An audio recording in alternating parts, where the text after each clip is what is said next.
Hi, everyone. Welcome to the Places Medicine podcast. This is where we talk about how the places we live, from our homes to our buildings to our neighborhoods, influence our health and can help us either get better or get us sick. So I am really excited to have Ariana Thacker on. She is the CEO of MoldCo, which is an incredible company that's looking at the entire challenge and problem of mold and mold in our homes and the sickness that people can get from it and how do you treat it. And she's definitely an expert on this space, so I'm really excited to have her on.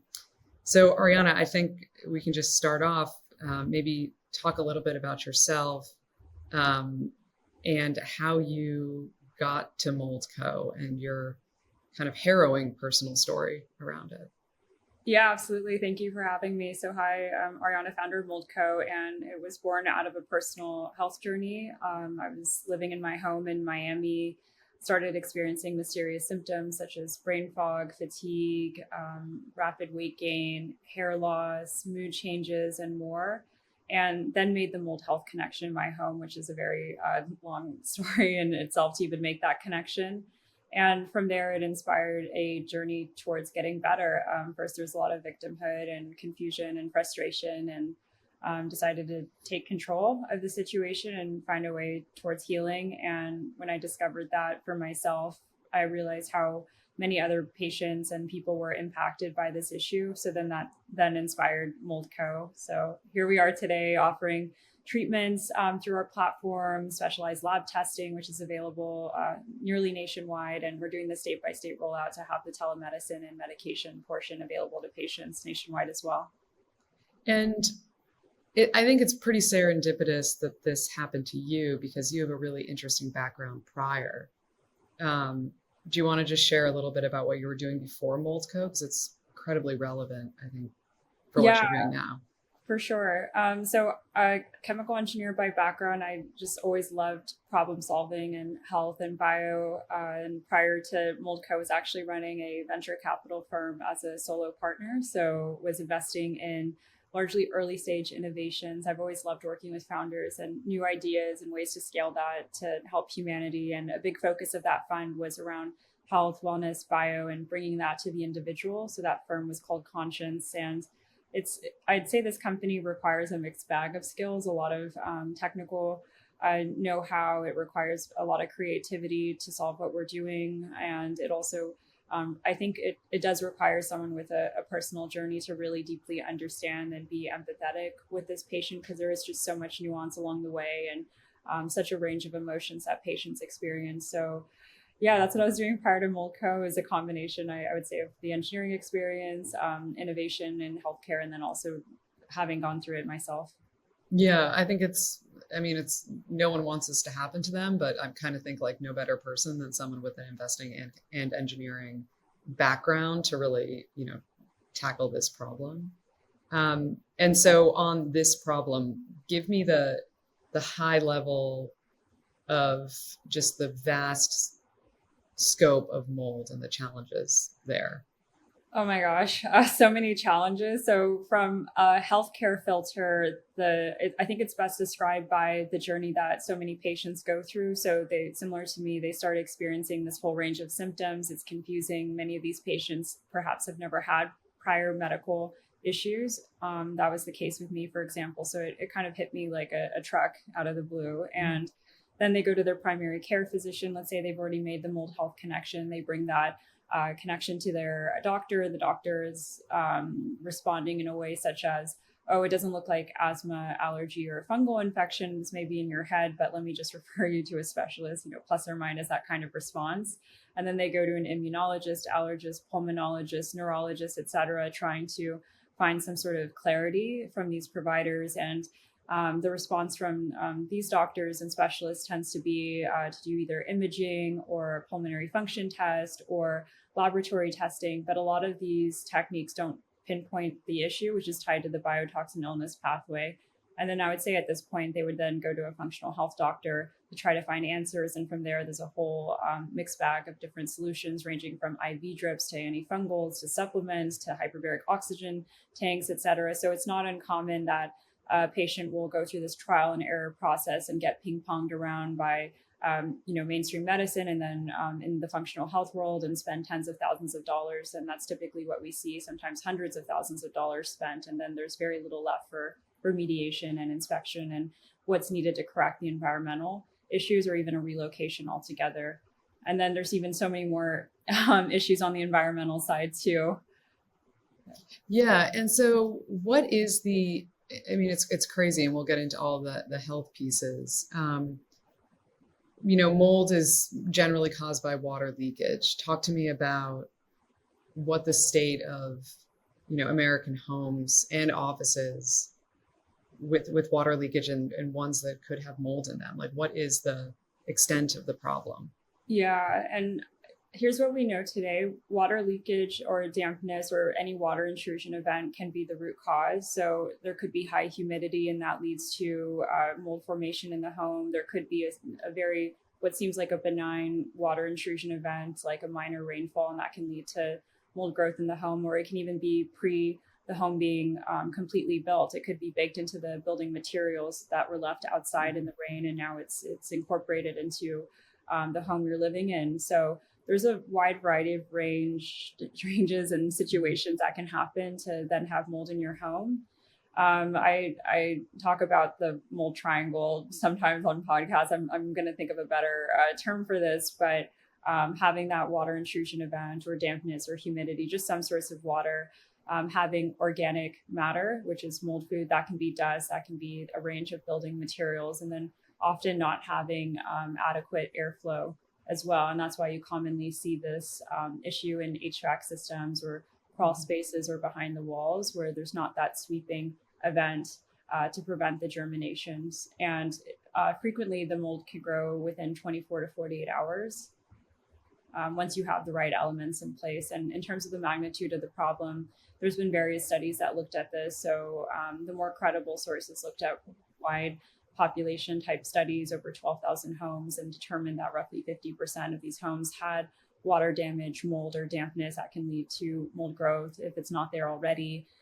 There's also other studies that cite that 85% of commercial buildings have had prior water damage and 45% ongoing water damage. So it may not even be in your home that you're living in. It could be in your office, your workplace, your school, even while you're traveling to different hotels or conferences. There's just a number of places where this can happen.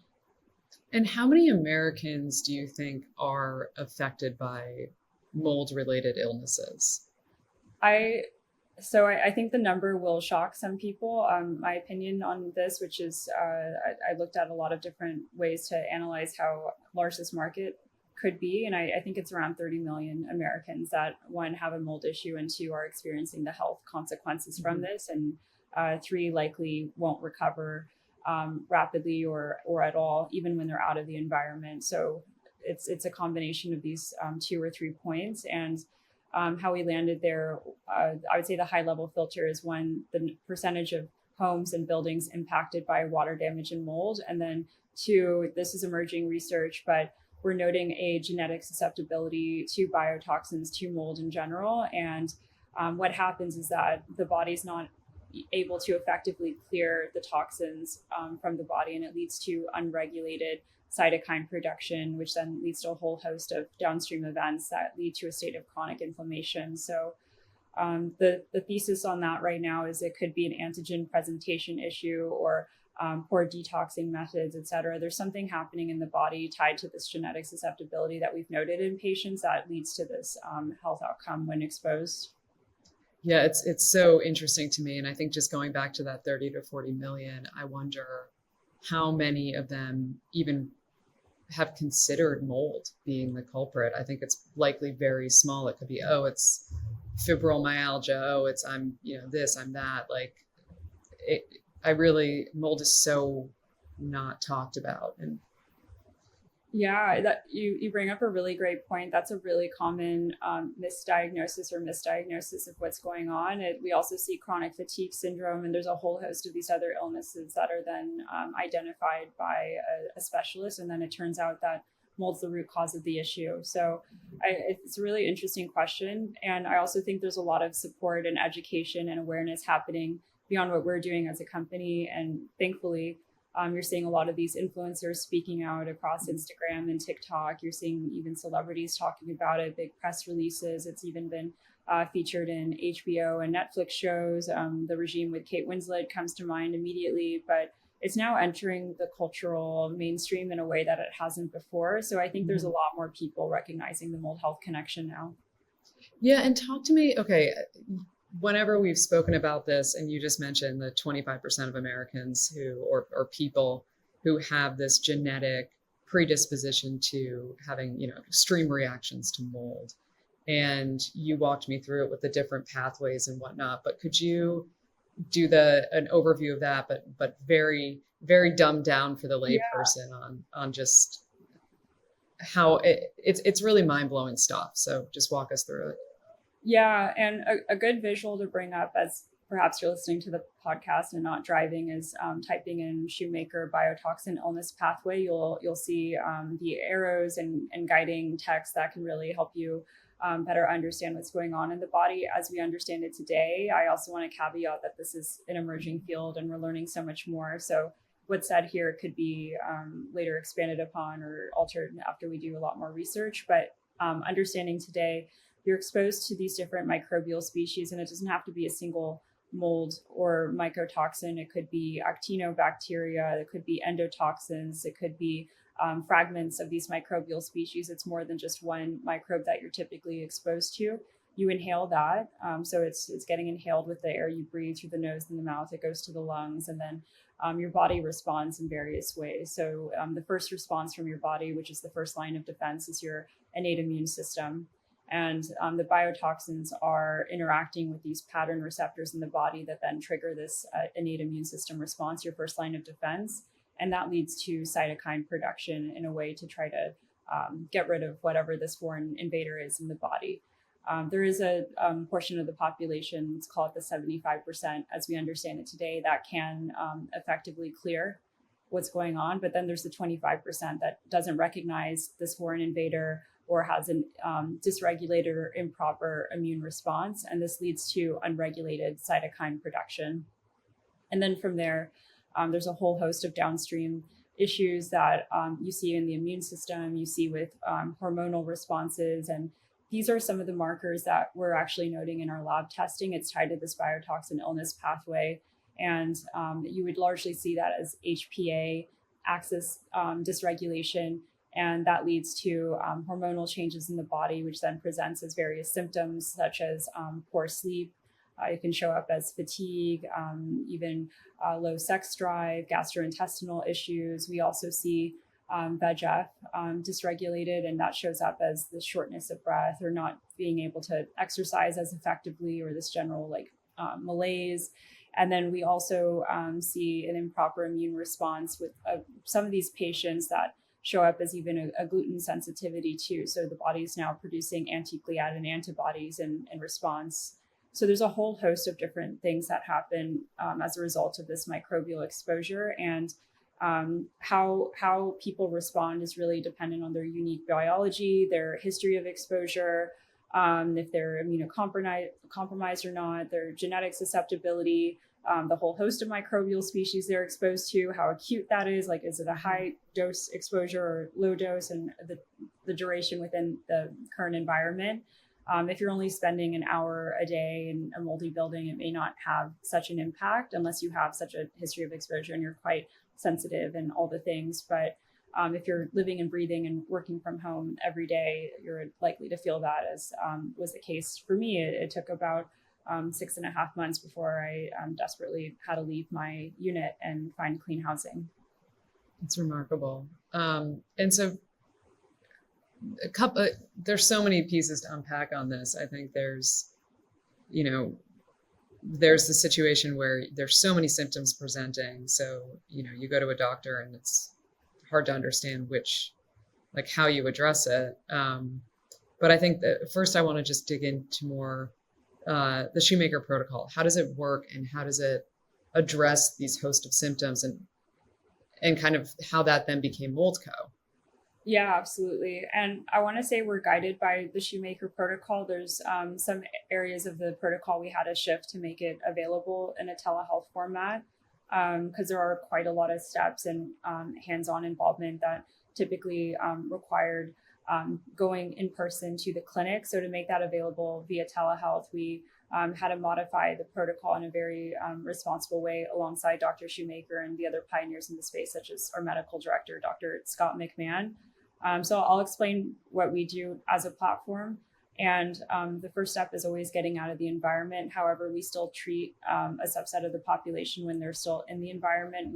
And that's a risk benefit determination that our providers do at the intake process.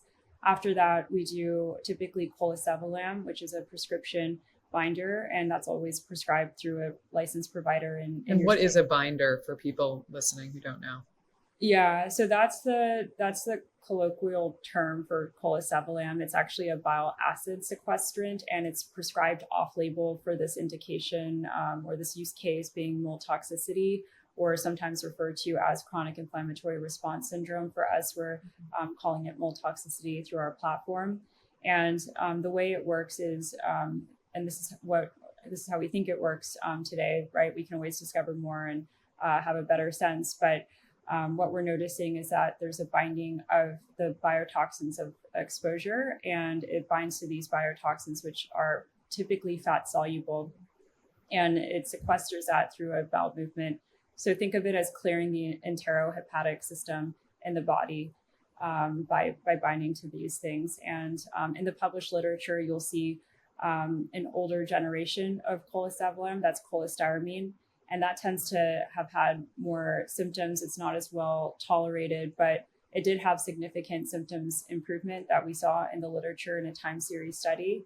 The field has since largely moved away from cholestyramine to colesevelam. It's just a much better tolerated medication. It's not a suspension that you have to mix in water. It's not a powder. You can actually take it as a tablet form, which really helps. And you also take it with a meal, which also helps. Whereas cholestyramine is, you don't take that with a meal. So it's just an easier mental reminder, like, okay, well, I'm taking a meal, I'll take the colesevelam, and this helps with the binding. And we're actually going to be releasing a lot of the symptoms improvement data that we've seen, but we've already seen that across our network of providers. And it's very similar in the way that cholestyramine works. And so is that the key piece from a medical perspective of how you start to heal the body from following mold exposure?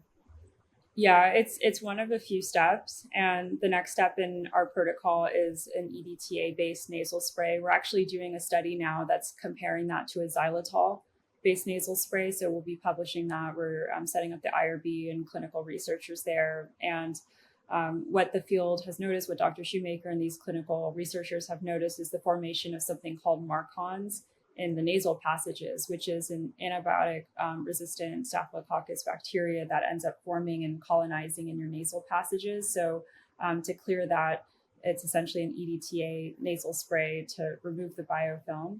And through Dr. Shoemaker's research and Dr. Scott, et cetera, they've noticed that this step is often a required prerequisite before then moving on to the next step, which is vasointestinal polypeptide. It's a peptide nasal spray provided through a compounding pharmacy. And with that is where we see that other kind of delightful patient moment. The binders are typically quite helpful in symptoms improvement. The EDTA, you may or may not notice symptoms improvement, but VIP, you will typically. And there's also published studies around that are peer reviewed that showed a lot of great symptoms improvement, as well as even MRI data before and after that's compelling. So how many steps in total are there for someone? And on average, how long does it take for them to start to see relief, assuming they've left that environment? Yeah, you're in much better shape if you leave the environment and you're in a clean home and you're doing all the right things. Like you're not constantly traveling. Like airports and hotels often have these are sources of exposure for patients. To go through the 3 steps in our current setup, it takes roughly 6 months to go through that. Some patients may need a lot less time. There's a large portion of the population that will get better off of just binders, just based on the data we're seeing so far. And then some patients who lean more hypersensitive, they have a number of other complications. It could be a 2+ year journey. It really is so personalized, dependent on the patient and if they're traveling or not, their history of exposure, their unique biology, how well are they adhering to the protocol. They may or may not be taking the medication daily or using it as prescribed. So all these factors really weigh in for how long that journey will end up being for these patients. It's remarkable. And I want to just jump back into the home for a second, and then we can go back to, what you've been learning and the next steps you see for the company. But talking about the home, what are the things, say I present with some of the symptoms and I think, maybe there's mold in my home. What are the things I can do? This is a big question. Yeah, I'd like to answer that question from the renter point of view and then the homeowner point of view, because those journeys look really different, just depending. So if you're a renter, you have a few different options. You can, and always work with a lawyer. I'm not a lawyer and I'm also not a doctor. This isn't medical advice. So we have providers that guide you through that. But for renters, what you can do with your landlord is typically a 7-day cure notice. You can notify them to fix the issue in the home. If that's a bust, you can also do a break lease notice as well. Again, work with a lawyer to guide through that. There's a lot of state-by-state nuance with that and whether mail should be certified or not. So don't trip any wires you don't want to trip. Let's say you are still stuck. You don't necessarily have the resources to relocate to a clean environment. Let's say the landlord's resistant to giving back your security deposit and now you're in the environment. It really just depends on where the source of exposure is coming from. If it's the HVAC system, one mechanism you can do is isolate. So you can temporarily seal off the HVAC system, like with tape and maybe a trash bag, and then have a standalone AC unit. I'd say the best guidance you can get is directly with an IEP or a certified inspector and remediator to really guide you through exactly what's needed for your specific home environment. But there are ways to isolate, minimize, mitigate, and spend as much time outdoors or out of the environment as possible if you are really stuck. And then for homeowners, their path is typically that of remediation, and the bill for that can have a lot of variance just depending on how big the exposure is and what needs to get corrected. But you would expect to spend on the low end a few thousand, and then on the high end, maybe low tens of thousands of dollars, if not more. And there's a lot of different philosophies around how to remediate the home. There's a lot of variance in who's certified, who's legitimate, and how they'll approach your home. And there's often misses that happen. So I'd say the environmental side can get really tricky because of these reasons. I'd say my favorite book in the space, and again, I'm not a remediator or inspector, is actually one that John Banta recently released called Mold Controlled. And his philosophy is you have to cut out the sections that have the contamination versus treating it chemically or treating it with these other ways. So I'd say there's just a lot more research to do. We do have a free guide on the website that can help you get started and some of those common pitfalls when looking for an inspector or remediator, but really lean on an environmental professional to help out with that. Yeah. Let's go. I want to pull out some of the stuff you actually have on the website, which is fantastic. So say I'm a renter and I have a sense that there's mold in the HVAC or there's mold behind the wall. Is there a test kit I can use to kind of figure that out? Yeah, a good preliminary step, and this was actually developed by the EPA as a research tool across over, I think, 1,000 different homes, which is really an interesting study. There's something called the ERMI test, ERMI. There's something called the HERTSMI test, HERTSMI too. Strange branding, I know. Wasn't really developed to be a D2C product. And what this is essentially a Swiffer pad that you can wipe down different surfaces and then send that into the lab, typically in a letter with a return mailer. There's various labs that do this, and EnviroBiomics is one of these labs. And you can then have a quantitative report of which mold species are present. The ERMI has the 36, the HERTSMI has the 5. HERTSMI, the 5 that are included tend to be the most inflammation causing species in the home. So I actually do like that test. It's roughly half the cost, and it's simple and has easy to interpret reports depending on the lab. And the lab uses DNA PCR to then give you a relative quantitative score for these mold species. I guess like a deep cut there is I've had interesting conversations with IEPs and remediators on the dust test. And my personal opinion is that it can be DIY at home. You just got to follow the rules. You got to collect the dust from the right places, like away from the windows. Some would argue you would need to only collect it from the floors. I don't think that's true. You can collect it on various surfaces, and that seems to be fine. But then there's other inspectors that feel that they should be the one really collecting the dust. However, I think there's a lot of really helpful YouTube videos online, and it's a great initial step to just determine how much mold you could potentially have in your home, although it's not so great at pinpointing where it is. Mm-hmm. And how much are these tests generally?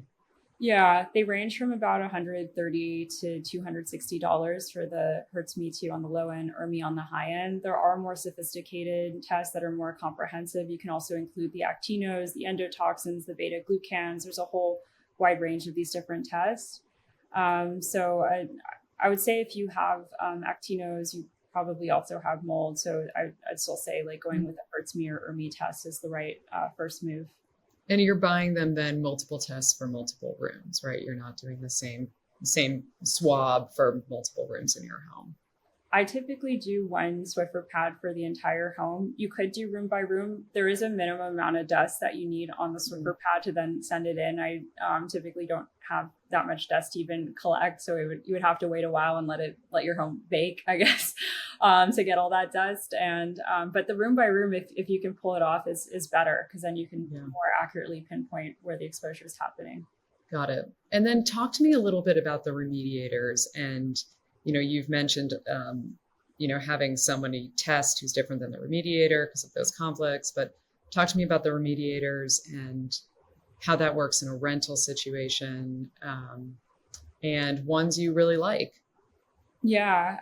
So the ones that I like, which, I'm not really in the environmental space so much. I've just spent the far majority of my time focused on healthcare solutions for people dealing with this issue. They tend to be more medically informed.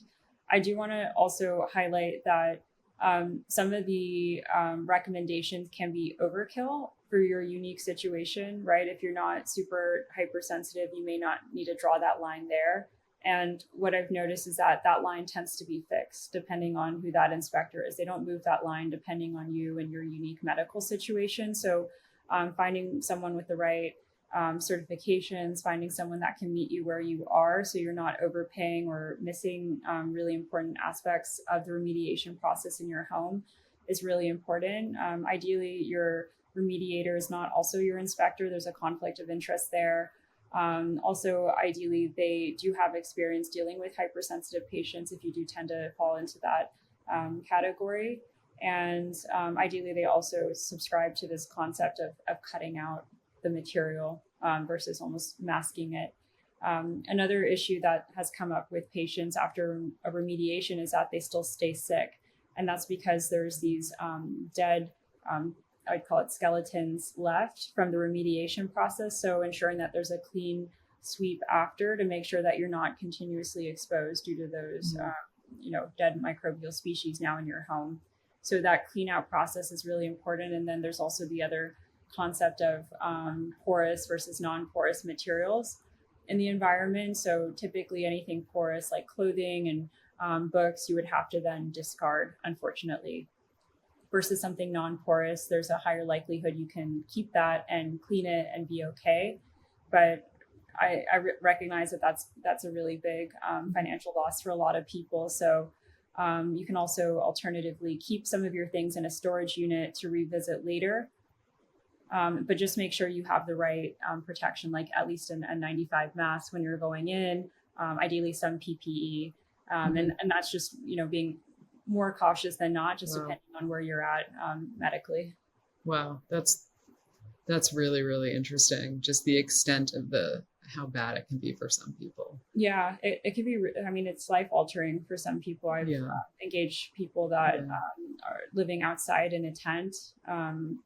It's like, it's very disrupting to many people. Yeah. What portion, I mean, we've talked a little bit about the 25% of people with the greater propensity, and we've talked about 30 to 40 million Americans, but what portion do you think is in that extreme of needing PPE to see, get their former belongings or living outdoors? Yeah, I wouldn't say it's more than 5%. I don't know the exact number, but it's not the majority. It would be the minority. And it would Mm-hmm. be these patients that also have multiple chemical sensitivity, MCAS, which in our research isn't as prevalent as a lot of the Facebook groups and online forums would make you think. However, we do see about 40% of patients with histamine overexpression. That's different than Mm-hmm. MCAS. So I would say it's less than 5% that tends to fall into that, maybe closer to the 1%. Got it. Got it. And then just before we move on, what are some of the remediators that you like? Yeah, I think, well, in terms of who I've engaged so far, and there's so many Yeah. more remediators I have left to meet. So Max McCord, Greg Weatherman, John Banta, and these folks have came recommended through our network of providers, and they've consistently done great work for their clients. That's not an endorsement; it's just what I'm hearing and Yeah. what I've seen. And then there's also a whole host of new companies coming out, actually like venture-backed companies and startup companies that are looking to disrupt the space. So I've engaged several of these founders, and I'm keeping close tabs and seeing if that's someone that we can partner with. And then there's more national chains. For example, there's We Inspect and others. So we're just getting more data. We're getting to know them. We're seeing the testimonials. We're seeing the results. But I would say the inspection and remediation side is an art and a science. Like there's just so much nuance and attention to detail and things that these professionals have to consider. So it's not something to just essentially like Google and go with the first call. Like you should be doing your diligence and really understanding who you're working with. Yeah. And I'm having light work actually come by this weekend just to test and learn the whole process from them. So I'll report back Oh, on what great. they find, hopefully Yeah. nothing, but than what I learned.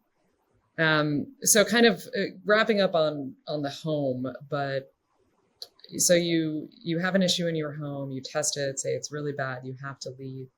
How do you find a new location that meets your criteria? Yeah, and this is a really hard problem to solve because the turnaround times for the dust test, for example, take at the fastest a 2-day business day turnaround, and that's if you buy the most expensive dust test, and that's not really realistic, especially in competitive real estate markets. Like, Oh, so if you're gonna see a yeah. place, be interested in renting, you want to swab it while you're there. Got it. Yeah, I'm tracking a couple of companies now that are claiming to have real-time continuous monitoring solutions for mycotoxins and mold. I still haven't seen it yet, so I'm in a neutral place until I see that. But I think that can be game changing in terms of the solution for these patients. But what I another option, and this isn't the most reliable option, but it tends to work, is that so many of these patients are so sensitive to their environment, and they almost serve as their own mold dogs, which is also another option, which TBD if that works or not. But you can sense when you're in the environment, you feel the shift in your cognitive feeling, you feel the shift in your body, just something feels off when you're in the environment. So I'd say pay close attention to that. And then there's also more of a DIY visual and sensory checklist you can do. So notice if you're seeing spots or warping or some of these common signs that water damage happened, or if you're smelling an earthy, musty odor, right? So really pay attention to these visual and sensory cues in your environment, and then how you're personally feeling in the environment. So that's the best we have right now in a realistic turnaround time. But also a lot of these new homes that you would be evaluating don't have dust, right? So it's also really hard to then screen for that with the dust test, and you're not realistically bringing an inspector to every single home you're considering, unless maybe you're buying, right? So I would say that's a really hard problem to solve. Um, I know we said we were wrapping up on the home part, but this makes me want to jump into insurance, and any thoughts you have around the really paltry home insurance that we have and medical insurance to cover these things. Yeah, here's what I know. Mold is often a common exclusion in home insurance policies, and you often find that out when you need it. And there's often so many tripwires to for the policy to not cover your unique circumstance. So, I'm not an expert in this field, but I would say pay close attention to the mold sections. I'm also noticing on more lease agreements that I've seen that they now have ways to remove liability from the landlord onto the tenant regarding mold, claiming that the tenant didn't maintain their maintenance of the property, or they weren't responsible in notifying certain things. So also pay close attention to the mold related clauses in your lease agreement too. I'd say renters insurance policies I've typically seen around $10,000 in due to loss in coverage when you have a mold issue or water damage issue, but I haven't really seen so many policies that are more generous than that. Yeah. Just Well Law with Dr. Christina Bear. She's talked a lot about this, and I hope to have her on at some point. But just the lack of insurance coverage, but then also lawsuits and people being able to get some pretty significant claims because of poor work done by a contractor, for example. Yeah. So you guys have 5,000 biospecimens, RNA sequencing, thousands of patient histories. So just jumping back to the medical side, what are some of the most fascinating things you've learned? And I know you've been doing some really interesting studies. So talk to me a little bit about those. Yeah, so a big portion of the company, which isn't so public yet, is that we've acquired a lot of IP in the space. So this large biobank, these patient history forms, which includes medical history, environmental data, MRI data, and more. That's well structured in our database, even RNA sequencing on thousands of these patients already, and we're going to be analyzing the biobank more. So the vision of the company is to drive the standard of care for something that's been historically undefined, unaddressed, overlooked, and underfunded. So we don't really see a lot of research happening around water damaged buildings or mold in biopharma or academia. There's only a few labs that I can think of on the academic side. So as a company, we want to drive that research, publish, and then drive the standard of care, which will then look like the next generation of medications or reinforcing the current medications we have with more peer-reviewed published literature, as well as driving additional biomarkers to help with more effective testing. And maybe that even leads to more personalized testing. Like, what is the specific causation of your issue? Is it due to actinobacteria? Is it due to the specific type of mold?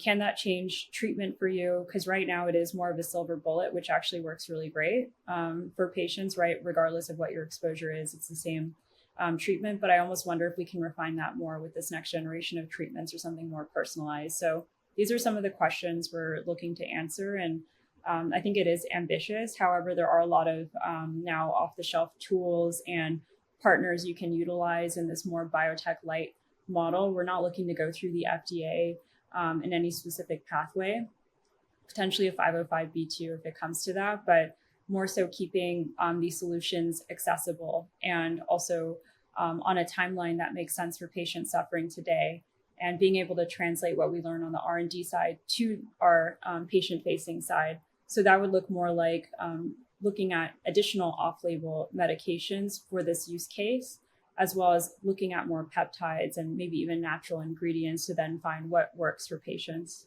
Mm-hmm. And you had mentioned something when we spoke last about Parkinson's, I believe it was. I think it was still early research or still hypothesis, but could you share a little bit about that? Yeah, so in these patients, we have specific genes tied in the literature to onset of Parkinson's. And we've just been noticing that these genes have been upregulated in several of these patients. And there is a neurodegenerative link that's happening from mold exposure.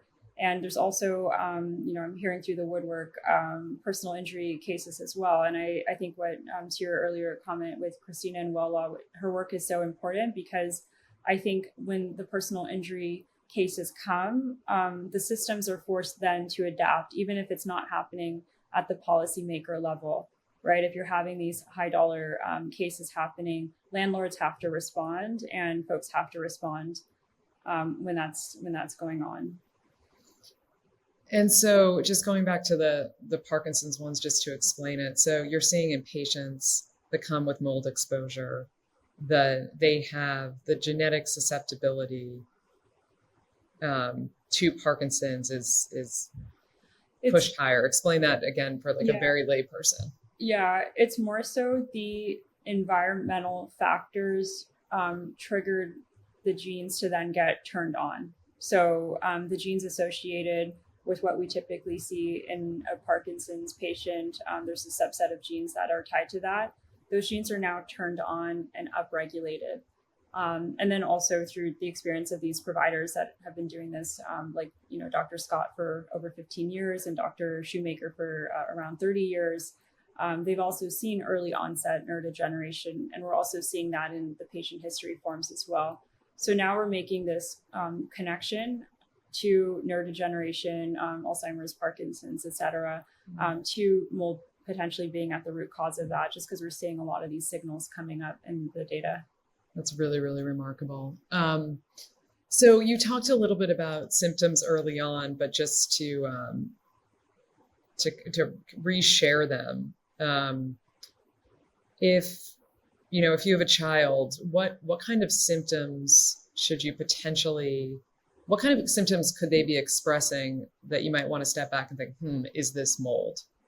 Yeah, for pediatric patients specifically, childhood headaches is a really common one. PANS PANDAS is another really common one. Which one is that? PANS PANDAS, it can show up as mood changes, et cetera.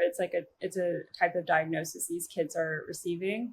Also what could look like autism, like the avoidance of eye contact, not being able to necessarily show up at school, cognitive changes, like maybe your kid was really bright and on it, you relocated, and then after that you've noticed some significant changes, gastrointestinal issues.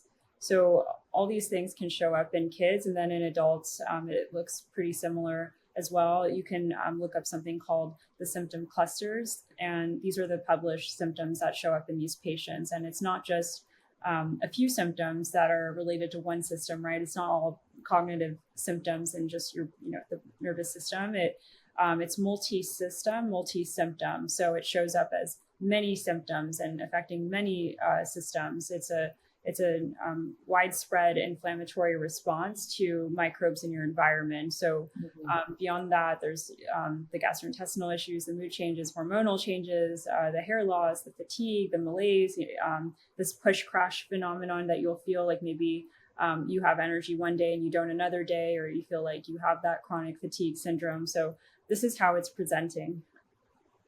So it's such a myriad of different things. And I think that's one of the big challenges. But essentially what the thing that can kind of push you in the direction of thinking it's mold beyond always kind of stepping back and wondering that would be environmental changes and leaks, water damage. Those are kind of those indicators of, okay, I'm seeing all these host of symptoms in myself or my child or my spouse. And then there's also been this physical change. Yeah, and it could even be something else entirely. It could be how the construction process happened, how those materials were stored during the construction process. And oftentimes you don't even know the history of the building you're living in, right? Maybe it wasn't well documented, or it was intentionally not disclosed, and there was a water damage event, or there are leaks happening, or there's improper flashing, and now you have water coming behind that and leading to mold growth behind the walls, and it could be a hidden issue. So I would say stay curious, and at a minimum, do a dust test. Really think if you're having these symptoms, and get screened potentially by a mold literate provider, or do our labs, for example, which have the common inflammatory markers tied to biotoxin illness. So we have MMP9, MSH, TGF beta 1, for example. And I do want to highlight this is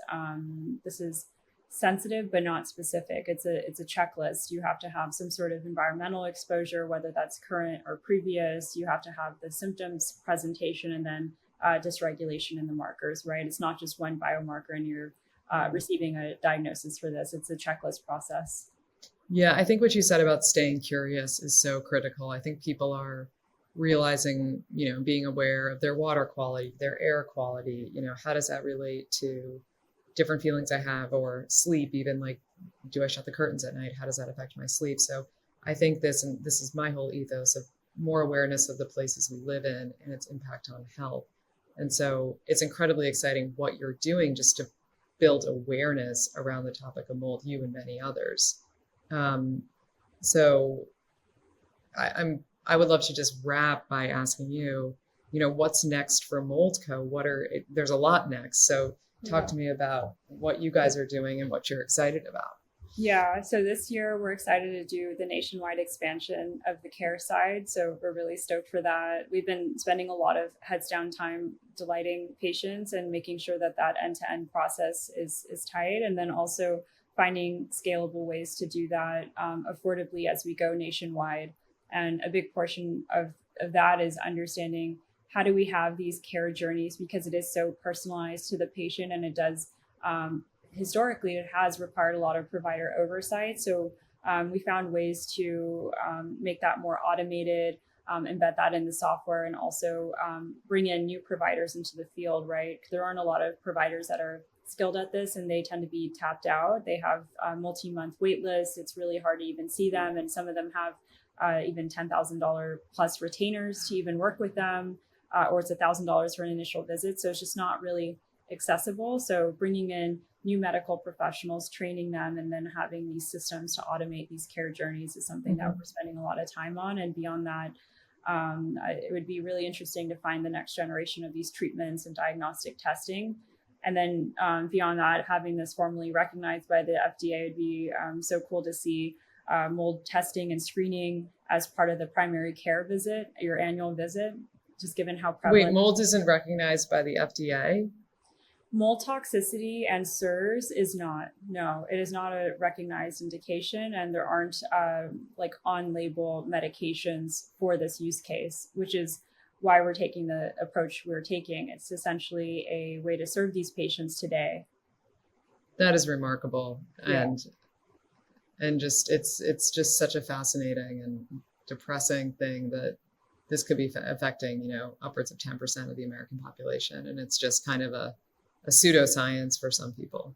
Yeah, it's dismissed, and it's treated as this subcategory in functional health by quote unquote quacks and woo doctors when patients are really sick, and they're getting referred to psych wards, even though they're presenting physical symptoms of what their issues are. And there's a clear source and storyline that makes sense, and they've had no prior mental health issues, and even often no prior medical issues. So it's wild to me that this has just gone unnoticed or intentionally unaddressed. It's unclear. And why do you think that is? Yeah, I've noodled on this question a lot. I've asked a lot of people, and I don't have a great answer that I know is true. I think it could be a number of things. I think it could just be overlooked on the more generous end, or maybe there is more of a financially motivated reason for why it's not there. I think it can throw off models in real estate. I think it's complicated from a billing standpoint when you're dealing with complex chronic care. I think there hasn't been a lot of attention around it. I think it hasn't been taught in mainstream medicine. I think a lot of the research emerged in the last 30 years, and it's still the systems have to then respond and take that in, and then teach right through the through medical school, et cetera. So I think it's perhaps a combination of all these things, and I don't know which one it is more than the other. Yeah. Well, I think at the end, the whole thing that I want people listening and watching to really connect is, again, the relationship between our built environments and health, pushing ourselves to be curious, as you said, and question the symptoms, take a step back and think, could it be something I'm exposed to? in an environmental, lived environment sense. And then also just it's wonderful that you're doing what you're doing and expanding this and doing it in an accessible way that isn't expensive for people, is easy, and really exciting that you're rolling this out broadly. So congrats. Oh, thank you. Yeah, it's intense, but we're all having a lot of fun doing it. So it's a cool journey. Well, hopefully we can have you back on in a year when we see how things go, and this next Super Bowl ad about mold. So yeah. Well, anyway, thank you so much for joining, and really appreciate it. Thank you, Carrie. It was fun. Thank you. Bye.